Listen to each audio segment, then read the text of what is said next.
How's everybody doing today? Come on, you can do better than that. How's everybody doing? How you doing? Oh yeah, I see the talents laughing here. طب ازيكم؟ ازيكم يا اخوانا؟ بس هم صاروا فرحانين كده اهو. اهلا وسهلا. Okay, hey everyone.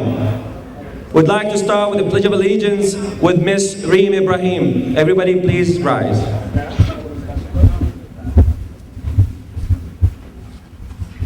I pledge allegiance to the flag of the United States of America and to the republic for which it stands, one nation. As I look around, I see many familiar faces. I also see new faces, and I see the FBI in the back. I think my phone will be tapped after this event. We have about 500 people registered for this event. We have senators, congressmen, attorney generals, U.S. attorney, county executive, county sheriffs, county prosecutors, freeholders, homeland security, mayor and council, deputy mayor, community leaders, clergy, law enforcement, and of course we have the community. I feel so safe. I'm truly humbled and honored to share this platform with the most respected politicians, friends, teachers, and mentors. Thank you, AMU, for giving me this opportunity. I'm glad you're here, and I'm pleased to host you and all of our diverse community in Teaneck, New Jersey for our 18th annual community brunch.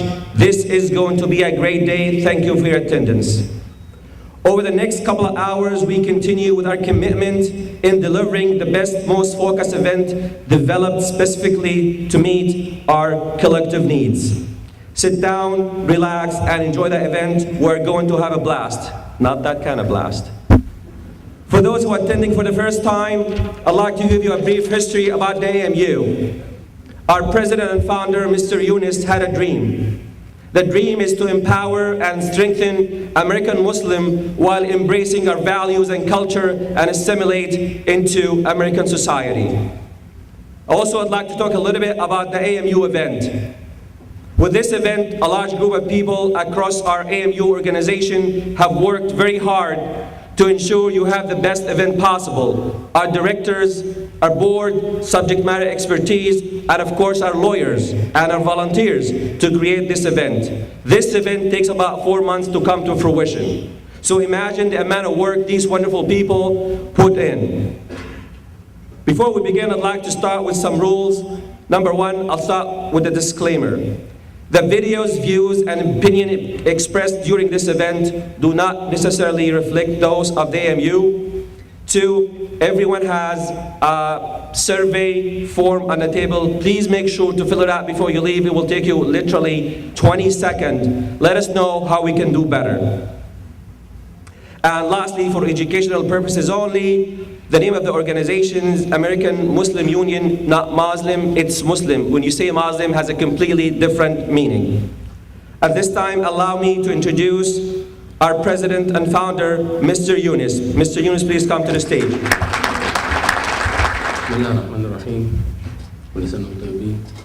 I really want to wish everybody here in this room the best.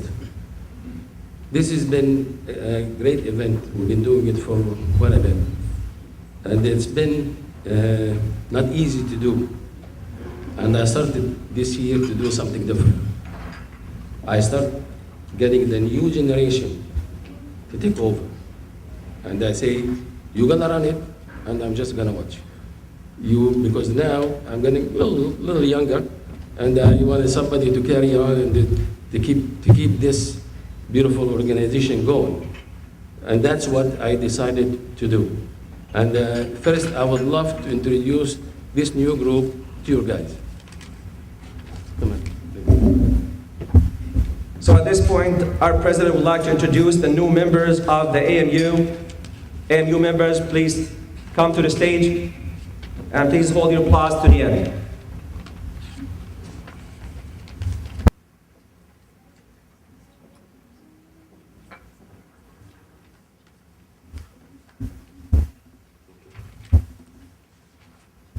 We'll start with Dr. Mustafa Ahmed. He's the vice president.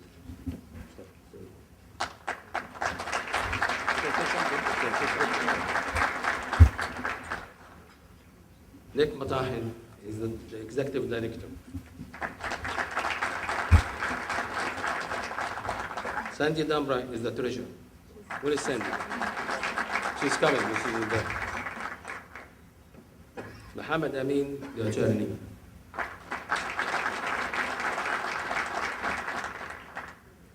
Khalid Bangawish, the attorney. Wada Ismail, the outreach director. Muhammad Kamil, IT director. Mubin Sheikh is the community relation director. My wife, Mervat, she is the head. She is the one doing everything.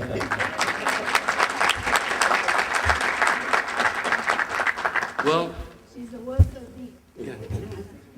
Well, I hope you will have, but see, I'm going to leave this for the young generation to run it, and I'm going to watch. And I hope you enjoy it, and I'd like to see you again. Thank you very much.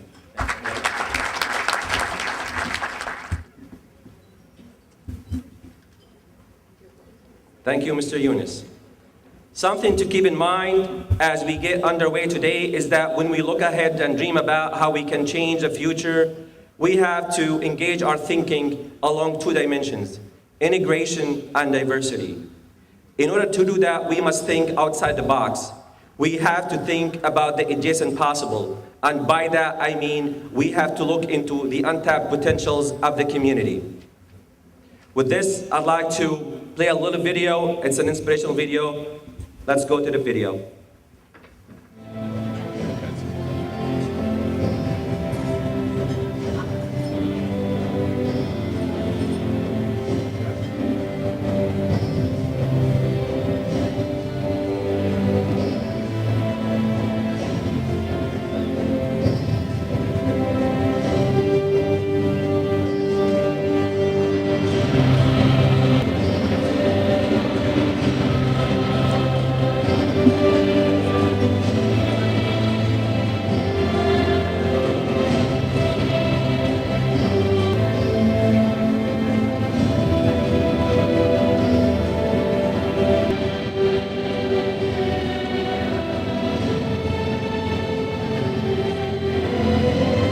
Dr. Islam Fayoumi with a recitation of the Holy Quran.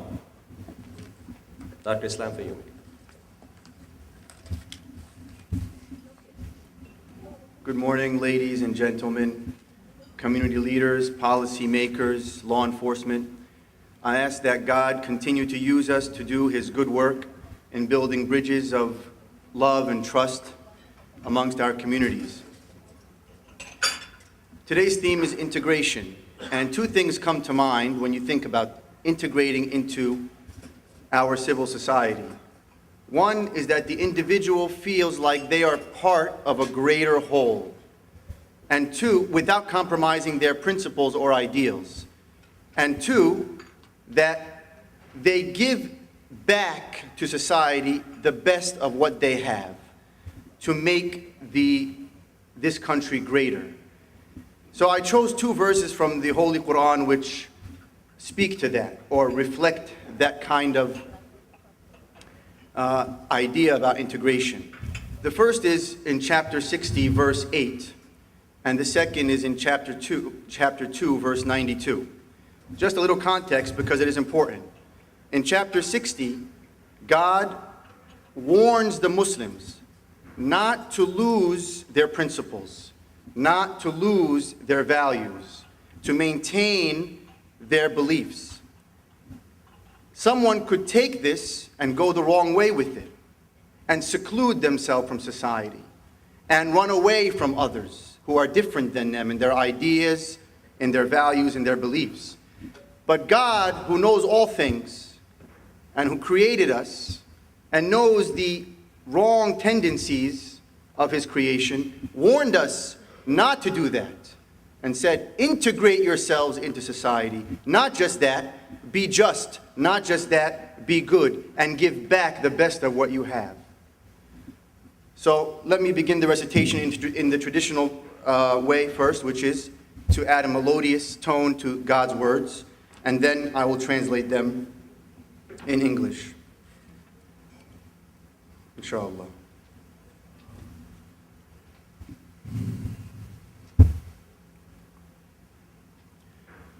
أعوذ بالله من الشيطان الرجيم.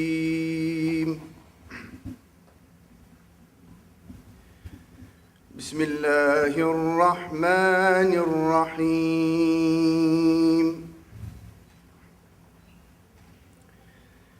لا ينهاكم الله عن الذين لم يقاتلوكم في الدين ولم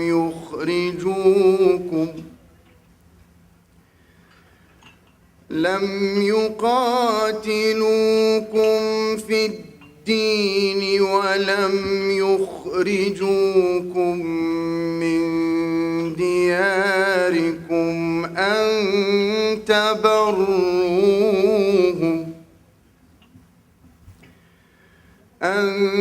تبروهم وتقسطوا إليهم إن الله يحب المقسطين.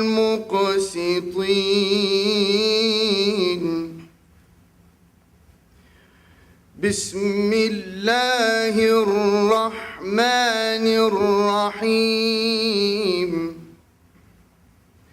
لن تنالوا البر حتى تنفقوا مما تحبون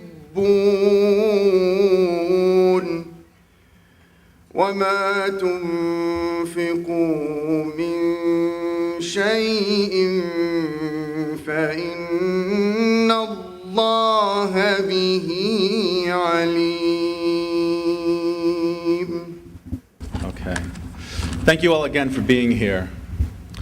We are all aware of what the Southern Poverty Law Center calls the Year of Hate.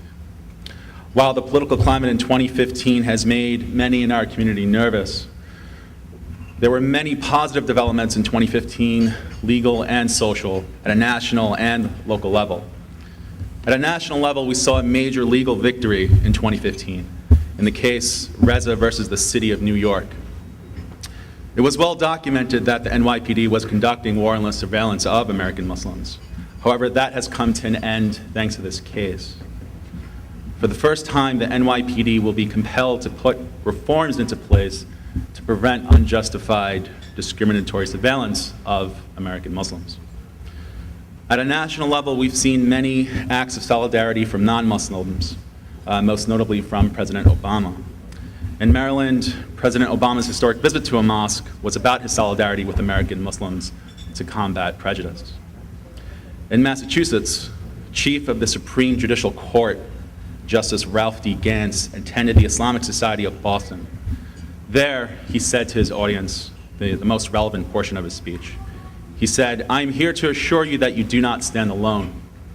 You have a constitution and laws to protect your rights, to practice your religion, to protect you from discrimination, and to protect you from acts of violence that may be committed against you because of your religion or your nation of origin." And without any question, the same principle applies here in New Jersey. In Illinois, a professor at Wheaton College, Ms. Larcia Hawkins, risked her job to wear a hijab as a sign of solidarity with American Muslims. During the wave of anti-Muslim rhetoric in December, Ms. Hawkins, a practicing Christian, said theoretical solidarity is not enough. There were, of course, acts of courage among Muslim Americans, most notably from Rose Hamid, who wore a sign with the word Muslim on a yellow star at a Trump rally in defiance of Mr. Trump's statements at that time. The point of this is that when we saw acts of violence, when we saw acts of hate and exclusion and bigotry, Muslims and non-Muslims responded with acts of love, courage, and solidarity. And maybe that is the way forward. It's satisfying to be reminded that we are equal under the law. And it is humbling and moving to know that people are working for equality, acceptance, and integration in New Jersey. Just to give you one example of a local achievement, we have members of a nonprofit organization, the New Guidance Center, that added Eid to the Paramus School Board calendar. It was not easy for them to do, but with their sacrifice, they invested their time into understanding how things work, into building relationships, and because of this, they were able to get the Eid on the Paramus School calendar, as it should happen because the law allows it. We could do that, and we can make achievements on behalf of our community. This event, in part, is about the public support that government officials are giving us today, and it represents that those in New Jersey who create, interpret, and enforce the law acknowledge the principles of equality and integration. In the end, I suppose you could be one of two people, a pessimist or an optimist. The pessimist believes that we can't do anything because those people over there, they're part of the establishment, but we're not. Luckily, in my humble opinion, that's not how it works. And I hope when you look at this room, you see it as half full. Thank you. Thank you, Mr. Banjawish. For those who just walked in, our theme is American Muslim integration. And just in case Fox News is here, is integration, not interrogation. The sixth President of the United States, Quincy Adams, said, if your actions inspire others to dream more, learn more, and do more and become more, you are a leader. And with that, allow me to invite to the stage New Jersey Acting Attorney General, Mr. John Huffman.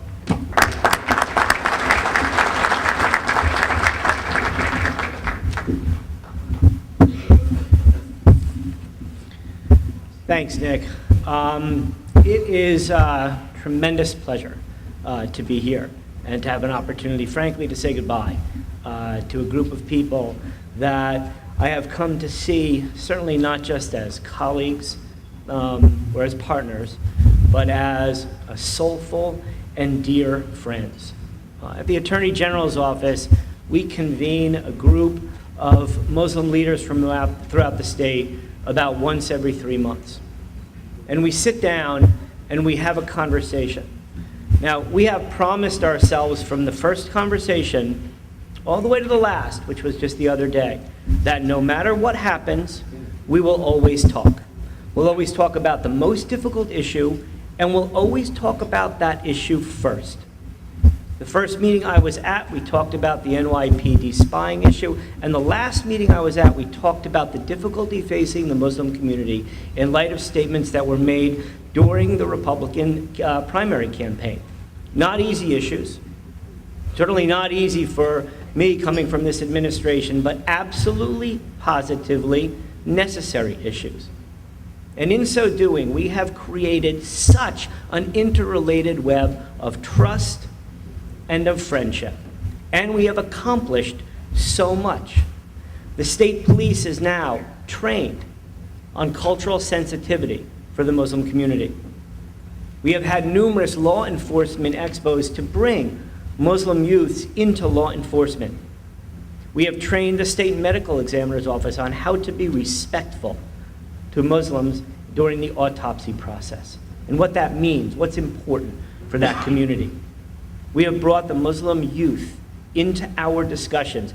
And I'll tell you, that was one of the single most inspiring things that I have been part of with regard to this conversation. Because I thought the conversations were difficult with the Muslim adults, and wow, they were tough with the Muslim youth. And they were great. What an unbelievably inspiring and educated group. And what a fantastic thing it was to bring them into all of our conversations.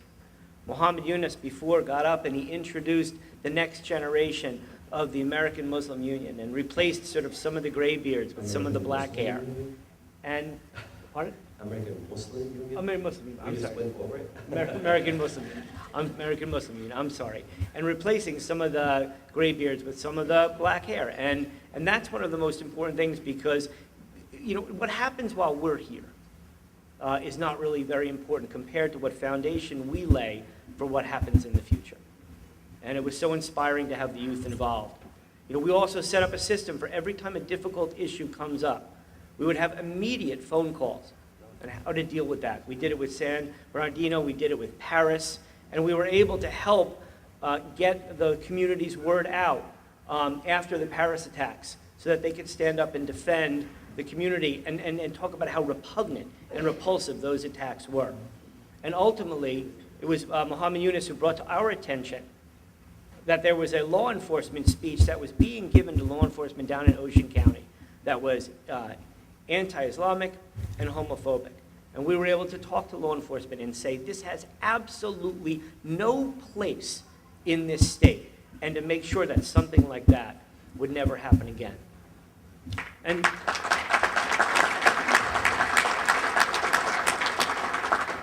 in those conversations, I certainly have demanded a lot of the Muslim community, a lot. But I have also demanded the same from other communities. I sat down at a meeting of Jewish leaders a couple of weeks ago, and they gave a presentation. And after the presentation, they asked me to give a response, and my response was, what are you doing to take leadership and bring ties closer to the Muslim community? That was what was important to me. And I got a response back a week later that said, we, as the Jewish community, are going to stand up and push Dr. Chaudhry's pledge, because that's what we need to do.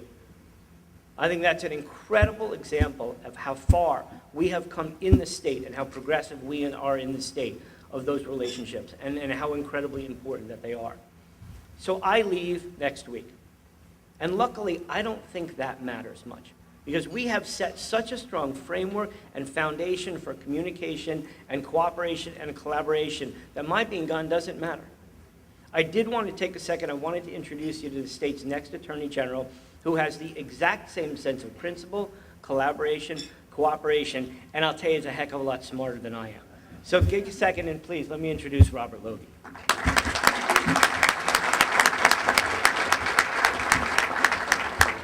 Hi, good morning. I just wanted to say thank you to the Attorney General Hoffman for developing such a strong relationship, and it's a relationship that the entire department incredibly values, and I want to take this opportunity to double that commitment to express to everyone that we intend to continue all the great relationships, all the great communications that the Attorney General and the communities have established, and thank you for welcoming me here.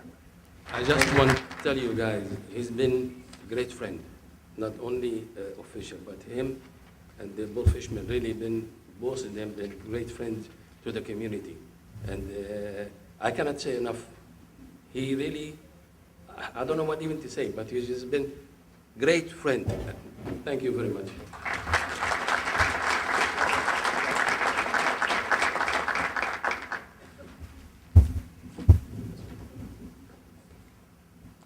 Eleanor Roosevelt said, and I hope Donald Trump is listening to this, great minds discuss ideas, average mind discuss event, and small mind discuss people. In your face, Donald Trump. Allow me to call to the stage Congressman Bill Pascrell. Bill Pascrell, everyone.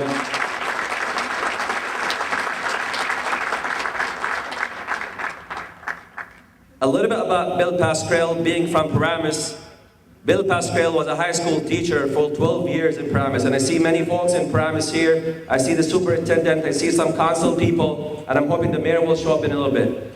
Everybody, Bill Pascrell. Thank you. Good afternoon, everyone. Many of us have come every year. We feel enlightened when we leave, and I'm so gratified to see so many. I remember when we first started, there weren't this many people here, because people were, let me use this word, Bob. People were a little reluctant to come to this event and did not understand how close and associated we are, whether we like it or not. So this is the great country that I grew up in. And I grew up in a great neighborhood in Patterson, South Patterson. I know it like the back of my hand. There were no Italian restaurants in South Patterson. and of course I'm 100% Italian, there were many Mideastern restaurants.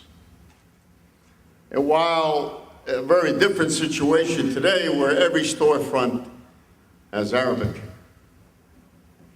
it was very different then. Yet, I ate more Arabic food, particularly Syrian and Lebanese, than Italian food. This is a great country. Anybody who says we're going to make America great again doesn't know what in God's name they're talking about. Madison, when I grew up, everybody lived from all over the world. I had that advantage. And I had the advantage of my mom and dad teaching me to be a bridge builder because any donkey can knock down a barn. And so I'm happy and honored to be here today. The first time I visited the Golan Heights, I looked down into Syria and the road to Damascus. Something happened that afternoon, and I was mesmerized. It wasn't simply because I had had a glass of Golan wine an hour before, but I was mesmerized. It echoed through the valley. The next time I went to the Golan Heights, last summer, during war, I looked down from the very same place I had been in the first time I went to the Golan Heights, years ago. And all you see powder smoke, a burst of powder smoke, silence, and then boom, the Syrian civil war. What a difference. What a difference. Our brothers and sisters in Syria reach out. They need us. Those millions of people who've been dislocated. It's easy to talk here. Very easy to talk of charity. It's another thing to make the step, do something to help these little kids who have nothing, the clothes on their back. We have a responsibility for anyone, I don't care what their political persuasion is, to say we cannot, in any manner, shape, or form, take these young children back into perhaps the United States of America, like many other countries have stepped up to the plate. It's horrible. It's horrible. So we have responsibilities. These trying times we go through now are changing how we look at each other, are changing how law enforcement looks at the rest of the community. And I'm so proud of law enforcement for rising up against the cultural barriers. Not an easy job to begin with, much more difficult job in complex times. So my friends, I took the call on 9/11 evening from the former chief of police in Paterson, New Jersey, Chief Spagnola. And Chief Spagnola knew exactly what I was asking because I was in Washington. And we didn't have cell phones. So circuitously, he got the call to me to say, relax, everything's under control. Our residents are with us. And tomorrow morning in Paterson, there will be more American flags in the South Paterson section than any place else in this country. I mean, that's what happened. So, for anybody to use that event, that horrific, catastrophic event, to try to resonate hatred in this country is probably the lowest place in Dante's Inferno. Will be set aside for those who not only try to divide us, but want us to kill each other. The lowest place in Dante's Inferno are for those people. So feel refreshed. We have a good law enforcement group in the United States, but we have an excellent one in the state of New Jersey, from the U.S. Attorney's Office to our Attorney General to our Chief of Police, our Sheriff's Departments, to our great state troopers. What a great organization. Do they make mistakes? Only God is perfect. I'm sorry.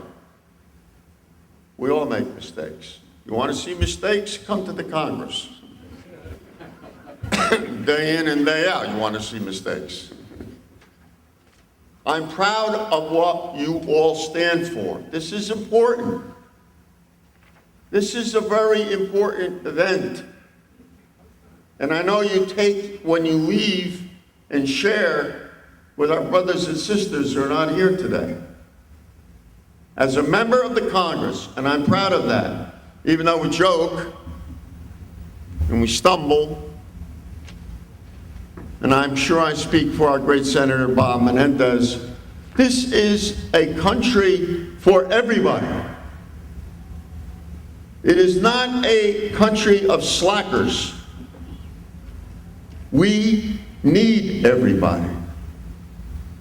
And every religion is important to the dynamic of this greatest of all nations. God bless you. God bless the American Muslim.